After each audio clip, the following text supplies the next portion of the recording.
What up, what up? It's the Chief Kaseek Ortiz. Tyrant333, and this is Figure It the Fuck Out. Yes, sir. It's summertime. It smells like barbecues, felonies, and a whole lot of shit going on outside. A whole lot of ratchet shit. Barbecues, felonies, and breakups. Sorry, vagina. And today we're here to talk to you about direct-to-consumer. We see that moving in the industry right now. Things going back to the old school, where you worked on building a relationship. Yeah, for sure. Building up the tribe, like Kaseek has said many times here. Right. And finding your consumers that way. With the online, the way everything is moving these days, it's a lot easier to do that too. Because direct-to-consumer back in the 90s, 2000s, you had to pull up on these people. It's actually a beautiful thing because a lot of us in the industry, we always revere the masterpiece. We always revere, people just pulling up out and popping the trunk and be like, yo, I got this. Like we always look at that as like, when we grow up, when we make it into the industry, this is how we wanted to do it. And it's like the digital age kind of wiped it away, but now it's kind of low key, backing it up just a little bit. Everything always repeats itself, when you look at history. Yep. History always repeats itself. So it's kind of like, that's why you're hearing the sample game going real heavy again. And then after a while, then it turned to trap, it turned to this, it turned to that, then it turned to a little bit of a country shit, and then it starts reverting back. Yeah, you even got like, shit, you got women, the women rappers, like, they walk around every day dressing like it's Freaknik and shit. Yeah, facts. Dressing like prostitutes and shit. And that's like the norm. Right. So, but those clothes back in the 80s or 90s were straight streetwalker clothes. Yeah, fact. Like straight streetwalker, like how much? So you repurpose different things. And they're learning how to repurpose this whole direct-to-consumer right now. As far as you see even bigger artists who are already signed getting into it. Yeah. And you see labels trying to get their piece of the pie too. Directly selling, and when you say direct to consumer, is you got a client list usually, you got a list of people that really mess with your music, your product, your service, and you know that through an email, a call, or just meeting this person in public, you can make some type of sales revenue. Yeah, definitely. And the fact is that like, for one, I've already been talking about direct to consumer for, between me and you at least, and the whole crew. I be thinking this dude has a crystal ball. For real. Who, me? Yeah. That's what my brother Kit, you know what I'm saying? Shout out to my brother Kit. You know what I'm saying? He used to say that shit. He's like, yo, I swear to God, you're like a prophet. You be saying some shit and then it happens. And I'm like, yo, it's just, I can see it. At this point, I just look at him and be like, it's here. Yeah, it's here. I've been saying it. It's here. Right? Get on the ball, Unfortunately, it's funny that I always can like prophesize on it, but I never execute all the way in on it before everybody else does it. Yeah, so I noticed like he starts it, but he's just like, I think we touched on this in other episodes. Yeah. When you're the trendsetter and you start something, you might have had the vision, but then when it's not like immediately, it's something foreign, it's something new. You're going against the grain. Usually when you're the first person to do something, you're not doing it at its fullest potential. And then it gets picked on, it gets picked up by other people, whether it be me or somebody else. And they're like, oh, I like that idea. How can I make it better? They're not necessarily reinventing the wheel, but they're making the wheel better. So it's like, I have these ideas, and they're like, oh, that was a cool idea, but this is how you do it. Because, and you're right on that. That was a good point. Like, the first time something gets done, it's unbelievable because it's the first. Right. But it's not always the best. It's not. Because then you start improving on it. Yeah. Like, they talk about that time where there's a study out there where people were trying to get the fastest mile that's ever been ran. Okay. And that... People thought the number, like, I forget the exact number, but the number that was like 3-minute mile or something like that, or 4-minute or 5-minute, one of those. Either for me, I'm looking at that like, nigga, you're moving. You're running a mile that fast. Yeah. Someone hit it, and then next month after, another person broke the record, and another person broke the record. It's like you said, the first person, it's like, it was impossible to them. But then the next people's like, once people realize it's attainable, then all of a sudden people just start smashing the record. Then shout out to Tom Brady. That's one I don't know if we'll... You know what I'm saying? Hey, we New England babies, so I don't know if y'all ever touched that Tom Brady record. For real. 7 Super Bowls. For real. Good luck. For real, and all those records he was breaking. But no, straight up, like, with the direct-to-consumer, and we've been talking about it for a minute, and I was like, yo, like, I remember saying to you, I was like, yo, I kind of want to start pressing up CDs. And you're like, yo, ain't nobody fucking using CDs. And I was like, but yo, they really are though. Like low key, they really do. Cause I've had fans be like, yo, do you have vinyl? And I always get thrown off. Like I get vinyl, like who's got vinyl players? But it's like, realistically, it's not even so much the fact of people wanting to buy CDs or vinyl or cassette tapes. It's the fact that they just want to have a souvenir, kind of like we all do. If we go and travel to Puerto Rico, you know, I bought dumb shit too. Like I bought like a weed tray, but it's like I could have bought a weed tray anywhere. But it's the fact that this weed tray just happened to be bought in Puerto Rico. You know, like it's just a stupid souvenir that we end up justifying in our brains that we need to go and grab. But the significance is what's on it, though. Yeah, it could be a weed tray, it could be a lighter, right? It doesn't matter. But it has Puerto Rico on it, right? It doesn't even matter. It means more to you because of it. So it's like, you know. And as far as music goes, that means so much to the artist. So when you're buying the content, whether you're buying a single digitally or you're buying it from an album or a cassette tape or a vinyl, the artist, it's like a next level of appreciation for an artist that has almost been forgotten on because of the digital age. Like we talked about streaming. It's like Spotify, Napster came in stealing music, LimeWire, BearShare, all this stuff was stealing music. And they were like, yo, how do we combat this? Because it's killing CD sales. Streams. Okay, how about we just do what they're doing already, steal the music, put it on this platform, have you pay $10, $15 a month. You get to stream unlimited, all it is that you want. And then we were just like, we threw up our hands in the air and was like, all right, fuck it, that's cool. But then we stopped selling our products. The fact is that music has always been there to sell. It's art. They almost like tricked us into, you know, like desensitizing us from our own art and acting like it's supposed to be free. And Hustle and Flow didn't help that either. When you had Ludacris stomping on the cassette tape, Hustle and Flow pissing on it and shit. Tell me this shit fell out your pocket, man. Tell me this shit just fell out your pocket, man. He got hot. Yo. See that into where we are now, it's going back. Like you can start selling those again and people might not piss on it and throw it in the toilet. Word. It's like, yo, they're blending the best of both worlds. For real. Because streaming's not going to go away, I don't think. I think it's going to develop into something a little bit different, but I don't think it's necessarily going away. What I just personally like is that I think that because artists are starting to realize, I don't want to just say artists because we're kind of talking about, before I get into that tangent, the fact is that I've been talking about direct-to-consumer for over a year. Now I'm starting to see other people talking about, you know, direct-to-consumer. Shout out to, you know, all these people that have been actually doing it, like the La Russells. You know, I really kind of got the idea, I guess you could say, from Nipsey Hussle. That's why a lot of my music is offer-based, and I try to do the whole, like, if you give me money for it, I'll give you royalties on the song. I'll cut you in on the record, so now you have an invested interest into purchasing with me because now you're helping me, but I'm also going to be able to help you back.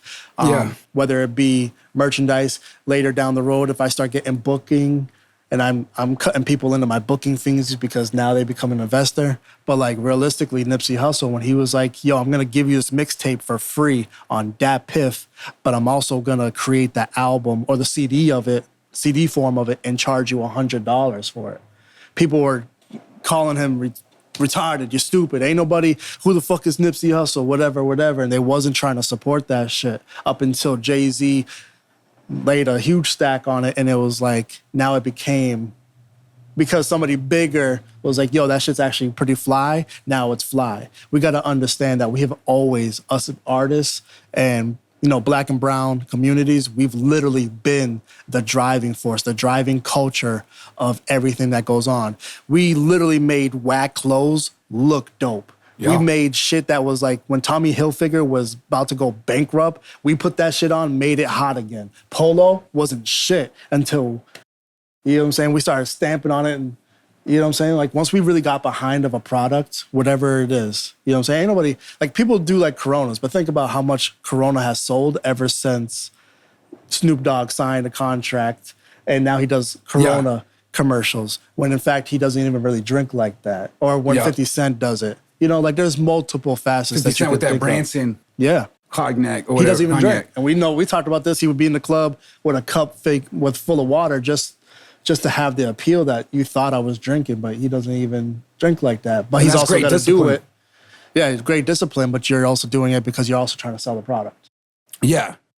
So But it's like 50 Cent is a different animal. We can go on a whole episode talking about 50 Cent for sure. alone. The flowers that he deserves. Yeah, but that dude, he moves real different. It's like it's real militant, and he's never wants someone to be able to get a one up on him. No, that's from a what I fact. see. So like I feel like he doesn't drink just so he's like, oh, I can't let this nigga ever think he's got a one up on me. Facts. Type shit. You know what I mean? Like I don't ever want to be caught slipping. And that's a good way to look at it. Right. Especially when you're out there handling business. You're in the boardrooms with these people. Yeah. Sometimes it could get cutthroat. Yeah. You know? And you have to be okay with doing that if you're trying to be in that part of the industry. But the whole direct-to-consumer line of things, it's like independents are doing it. LaRussell's been doing it. He's been killing it. I have like adapted the same way because Nipsey Hussle had that whole proud to pay of $100 for a mixtape, even though you could get it for free. But if you give me $100, that's what he would do. He would sell it for like $100 and then maybe give you a ticket to a show. Yeah. So there was like an incentive to buy it. It wasn't like, here, we're just going to get you this music and a CD and a signed copy. It might come with a t-shirt. It might come with a bundling ticket. Yeah, bundling it up. And then now you actually have a real relationship with that one person. Like, yo, I went to that Nipsey Hussle. I went to LaRussell and it was like, hey, I love your product. Can I buy it from you directly? You bought it. You're not just buying the product. You're literally like investing as like a stock into the business to make it flourish. So when you see it blow up, you know that you're a part of that journey. Yeah. In like a major real way. So a lot of artists are starting to kind of like move into this direction of direct to consumer. And it's almost like it's finally starting to bubble where artists are like, okay, we're going to start doing direct to consumer. But then here comes the big bad wolf, which is record labels. Got that bag, baby. They got that bag. So now they're like, oh, y'all are trying to do that. So like fucking vultures almost, they come hopping right onto it. And now you got Empire, which I respect Empire. Empire is still super independent. You know what I'm saying? As many times as I turn down my little, distribution deals with them, I still respect them for doing what it is that they do. But you have people like Empire and Universal talking about, well, Empire's teaming up with Bandcamp to allow their artists on their platform to be able to sell their products on Bandcamp, which is bananas because right now, any artist can go onto bandcamp.com, make an account and upload their own music for free and sell it. And they take their little commission on it. It's not like, so it's like crazy to even think that you would go to a distributor to have the distributor put your content up for sale on an already free website, which you could do. If you So let me ask you this then. With that being said, and you see this push coming, do you see any artists being able to solely eat off of direct to consumer? Yeah, I think, me personally, I think the way that, I think it's gonna have that split. There's, like we were saying, distribution, DSPs, they're not going anywhere. There's still gonna be a vast majority who just want to stream. But for the fans that are kind of getting tired of just the quick microwave music and they really want to, we don't have the Tupacs, the Biggies like that anymore. We don't have like an artist where like, oh my God, Kendrick Lamar is going into that. Drake might be going into that. A few other, J. Cole's, Russell, shit like that. But I think that realistically, to answer that question, is that a whole lot of people are really, when I say people, I mean consumers, the fans, they're really looking to support the artists that they love. And they're gonna do it. They're gonna buy the shirts. They're gonna buy the CDs. They're gonna buy the subscription. Yep. I see a lot of artists deciding to start doing subscription where it's like, hey, pay me. You pay $10 a month for Spotify. How about you pay me $10 a month and I'll give you more exclusive music. I'll give you a shirt every month or do something with you every month. Build a direct relationship. And then even with that, there's always some platform looking to be like the middleman. Yeah. Whether they're looking to like collect payments for you or just centralize it more or something. There's always somebody. America got it on lock. As soon as you have to swipe your credit card, they are taking that little fee. As soon as you go to an ATM to take a little cash out, they're like, yo, we're going to tax you a little $3. You know what I'm saying? They always got that little hand in the pocket. Shopify's got a nice hand in that game right now, too. So. And Shopify's flourishing. And they give the outlet. Or whoever builds like the online stores like Shopify. Like there's always gonna be somebody who like, subscription. You wanna sell direct to consumer, but now you need a subscription to this website and this online store. Right. There's always gonna be a cost of business. Right. Just know that. A lot of people will get well, a lot of artists will get lost in the fact of numbers, and they need to get 1 million streams, which is like only equates, well, it used to equate to 4,000, but the way Spotify is breaking down their royalties, they're trying to pay artists less. So realistically, you're only going to get like 2,500, 3,500 maybe, between that range for 1 million streams. But let's just say if you really had 1 million people that was really invested into you, they believed in you, they at least gave you $1 a month. So you made $1 million a month. And I just want to, I don't mean to cut you out. I want to touch on that exact topic right there. So when you get that 1 million streams and everything like that, it only breaks down to what, like $2,000, you said, right? Yeah, well, the way that if it's strictly Spotify, it used to be 4,000, around there, give or take, depending on how much of the record you own. If you own 100% of your record, you don't have to cut nobody in. You own 100% of the publishing.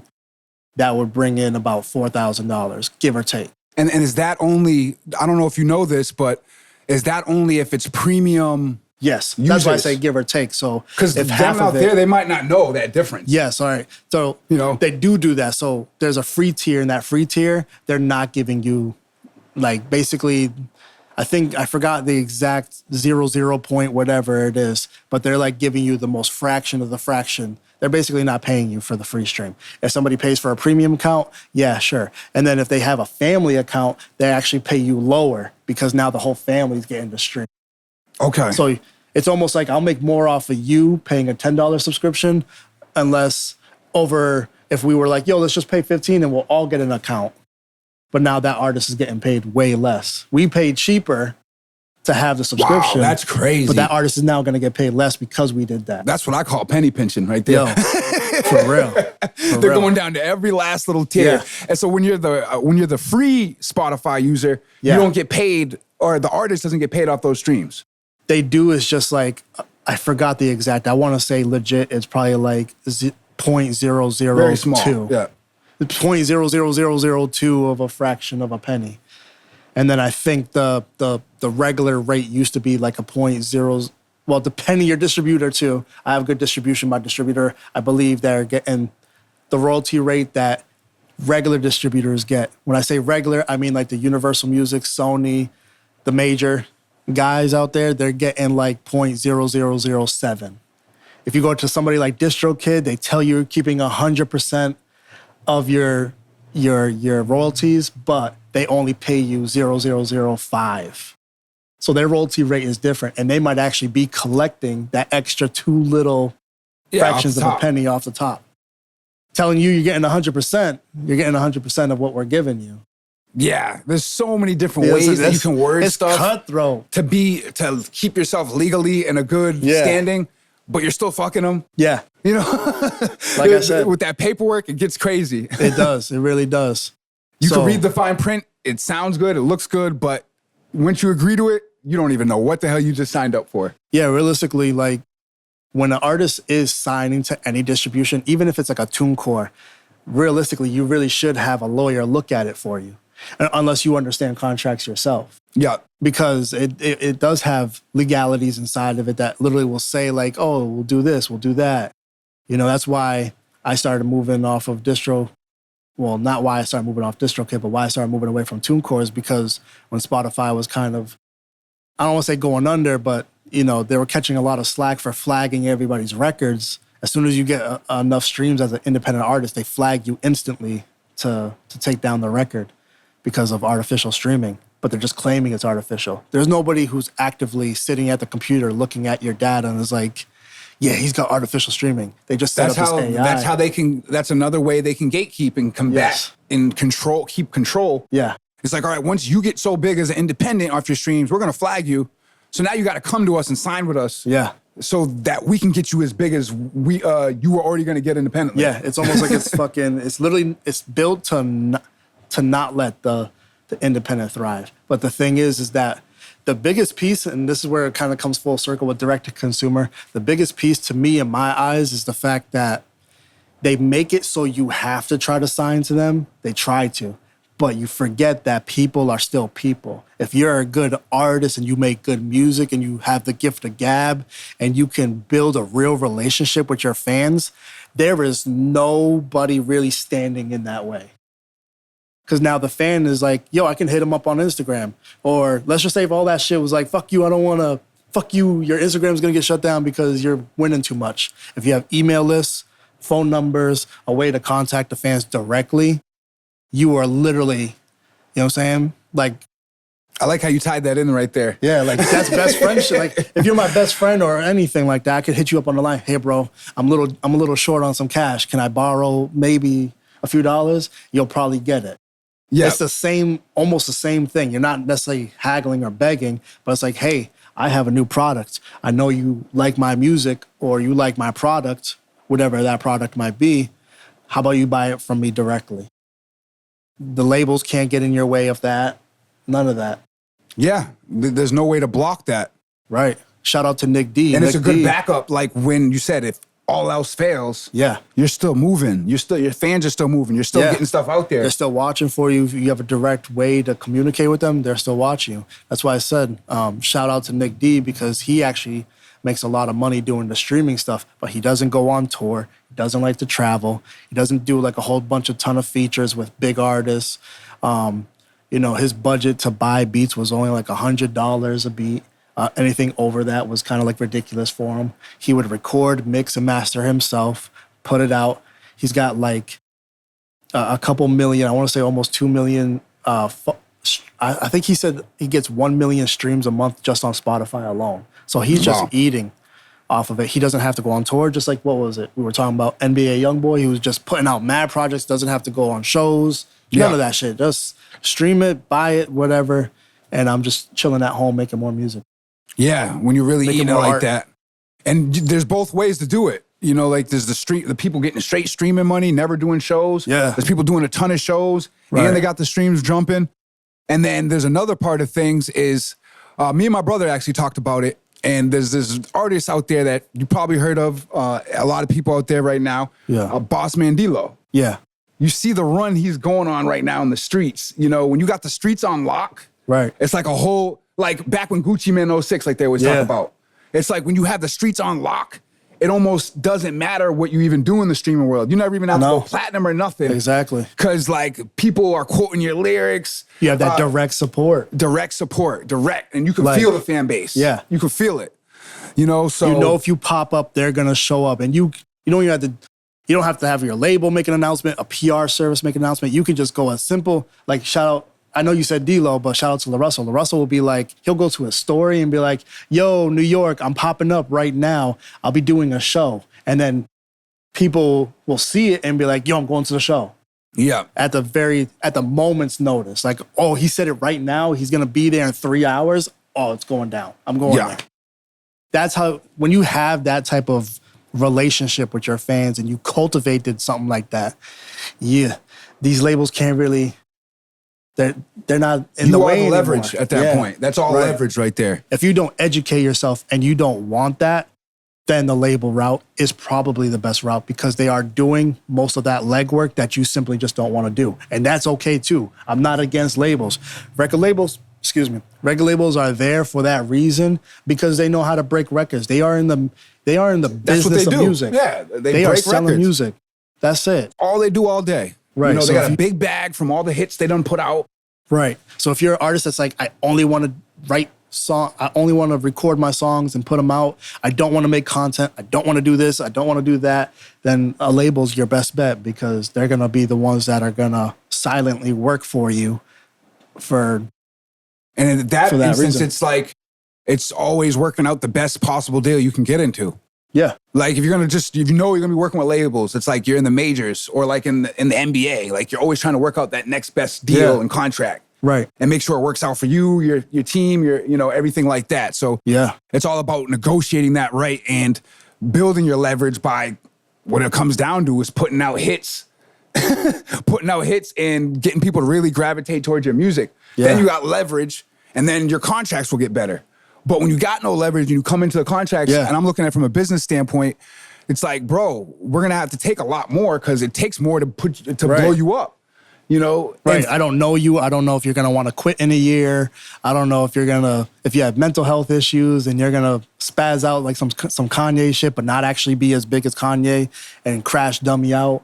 It's like there's so much risk involved. So if that company's taking a risk, they're going to take more. Yeah. You got to respect the game. You got to respect that hustle. It is what it is. And for you to eat off direct to consumer, you have to put in probably twice as much legwork, 3 times as much legwork to really build. You're not going to have to build up a huge number of like solid, not as big of a number as solid fans, but you're going to have to build up a nice number to be able to sustain and eat off of just those direct to consumer fans. Right. You know, like if you were to just think about it, if you were to like, fuck it, I'm not streaming no more music and I just want to sell to my clients, you'd have to have a nice number.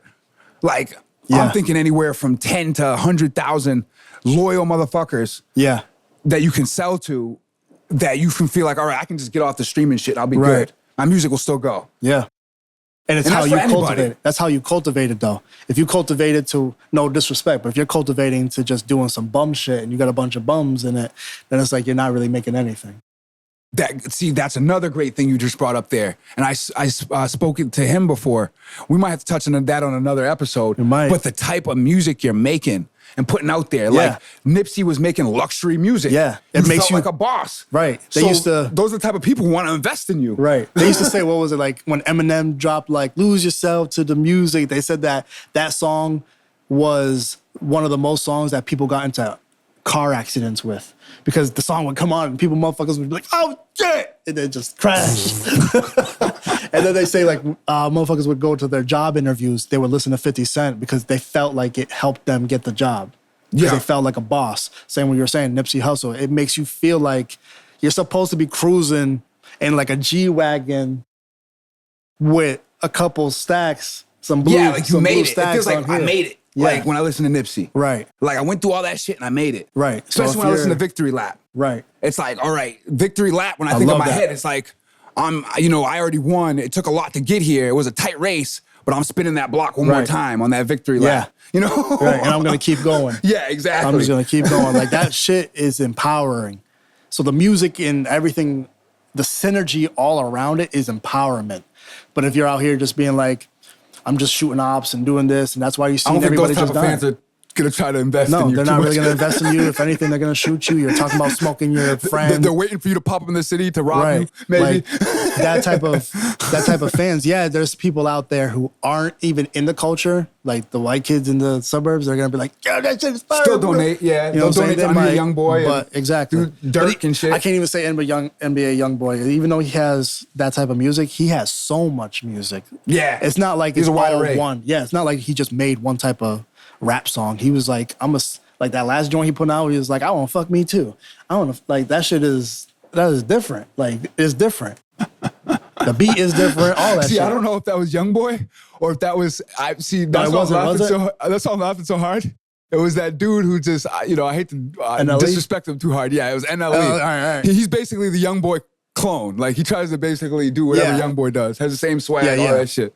Well, I ain't trying to disrespect nobody. I'm just saying, at the end of the day, motherfuckers is making music. That shit was cringy. Let me just say that. Yeah. When I saw him performing that shit on the Rolling Loud or whatever the fuck, that shit was crazy looking. Right. Like, he was humping the floor. Like, for real. Motherfucker got turned out. Yeah. But, you know what I'm saying? I'm just saying, like, in like the grand scheme of shit is that people aren't just necessarily making one type of music. Even him, because he was doing that type of music too, where he, like you said, I'm trying to do some drill shit. I'm trying to do this or whatever.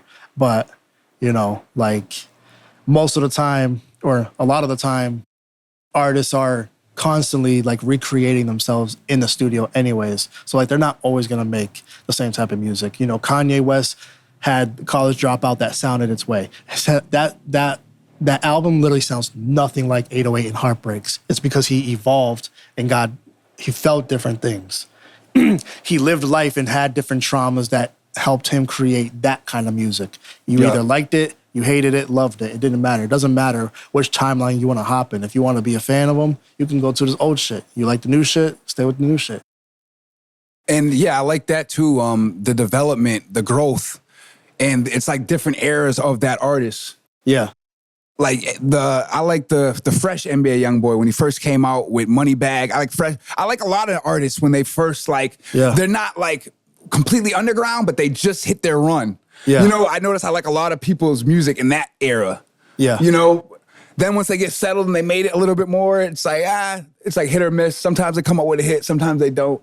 You know, but going back to the direct-to-consumer, build your fan bases up, talk to your fans, find exciting ways to bundle different services and products that you got together and get them out to your fans. Talk to them, figure out what works and what doesn't work. Ask the questions. Right. That's what's going to make you cultivate a fan base and be able to do that direct-to-consumer successfully. Right. If you already love your music and you're in love with it, everything else is a bonus anyways. So, you know, you don't have to make music specifically for a certain crowd and to appease those people. You just make it for yourself. If you love it and you're happy with it, push it out there and you'll figure it out by then, you know? If you're not really interested in building that infrastructure and building that fan base and that community, that tribe that's really gonna fuck with you on that level, then start, you know, figuring out a way to make really good music that the labels are gonna wanna sign you and go that route too, because that route is still okay. You know, there's more than one way to skin a cat. You know what I'm saying? Like, you could do this multiple different ways. My journey is not going to be like your journey. Yours is not like mine's. You know, I just know that direct-to-consumer is going to work if you want to go the independent route. I know it could work. To re-answer that question that you asked, I know it works because LaRussell's basically doing it. He also has a subscription service where you can pay him directly and he just gives you the music right off rip. You don't even have to wait for it or nothing. I met people like that too, and off of what we talk about all the time, relationships. I went out to Cali with Ben Grizz at that taxi conference. I met motherfuckers who were building relationships with publishers so they can call them and email this motherfucker and directly give them a record when they come out with the record and gets it put in a whole new music library, or it might end up on a movie, it might end up on a video game. That is important. I want to do shit like that because I'd rather hit the person up. I mean, we talked about it before. Russ, that's why he got out the labels. He had finessed the label and then he just met the people. He's like, I know who runs urban radio. I know who to call. I'm his friend. I'll just call him and be like, hey, bro, I just want to upload this new record to blah, blah, blah. How much? Okay, bam. That type of relationship can lead to direct-to-consumer in a major way. Yeah. Like, you built the right relationship. Now you don't have to go shake 1,000 hands. Right. You shook one good hand and that led to 10,000 motherfuckers, 1 million motherfuckers, because their network. Yeah. It's not who you know. It's not what you know. It's who you know sometimes. That's a big fact a lot of the times. But yeah. But this is Figure It the Fuck Out, man. And we brought you another heat one. We'll be back at you soon. Yes, sir. Figure it the fuck out.